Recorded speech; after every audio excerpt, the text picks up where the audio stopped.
৩০ পেরিয়ে গেলেও একজন মেয়ের বিয়ে হয়নি।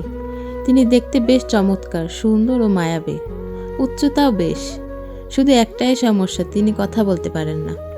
নানান কাজে গুণীও বটে। জীবনের দীর্ঘ একটা পথ লাঞ্ছিত অপমানিত হয়ে কাটানোর পর তার মায়ায় পড়ে কিংবা হোক দয়া করে একজন পুরুষ তাকে বিয়ে করেছেন। বিয়ের পরিবার থেকে মেয়েকে সম্পূর্ণভাবে সাজিয়ে দেওয়া হলো। বিয়ের পরেও মেয়ের সম্পূর্ণ খরচ তার বাবাই বহন করতেন। এটা তিনি স্বেচ্ছায় নিজের মেয়ের জন্য করেছেন।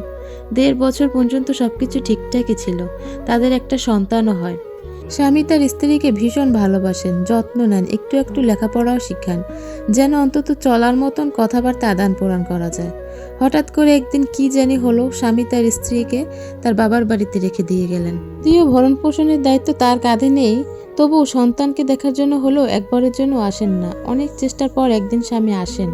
তারপর শ্বশুরকে বলেন যে তার পরিবারের সমস্যা হচ্ছে। এটা শুনে শ্বশুর তার জামাইকে বড় একটা অ্যামাউন্ট দিয়ে বললেন উপস্থিত প্রয়োজন মিটিয়ে নিতে। টাকা নিয়ে জামাই আবারও লাপাত্তা। এদিকে স্ত্রী সন্তানও দিশেহারা। তারপর একদিন হঠাৎ স্ত্রী নিজের পরিবারের কাছে শ্বশুরবাড়িতে গিয়ে উঠলেন। সব কিছু দেখে তার চোখ তো ছানা বড়া। তারই বাপের দেওয়া টাকা দিয়ে তার স্বামী দ্বিতীয় বিয়ে করেছেন এবং তারই রুমে তার আসবাবপত্র দিয়ে দ্বিতীয় নারীকে নিয়ে সংসার পেতেছেন। সব কিছু দেখে তার মাথায় হাত পড়ে গেল।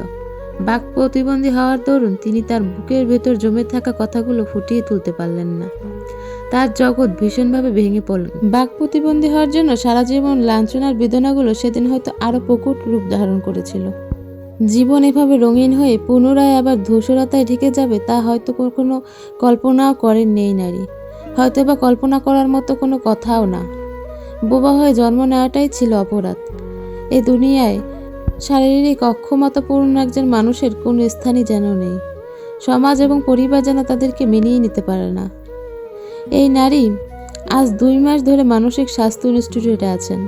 তার মানসিক অবস্থা অত্যন্ত করুণ। সন্তানের থেকেও আলাদা আছেন। বাবা মা প্রত্যাশায় আছেন মেয়ে সুস্থ হয়ে ফিরে আসবে। হয়তোবা দুনিয়াটাই এমন, সবাই চলে গেলেও বাবা মা কখনো ফেলে দিতে পারে না সন্তানকে। পৃথিবীতে ভালো থাকার অধিকার সবার আছে।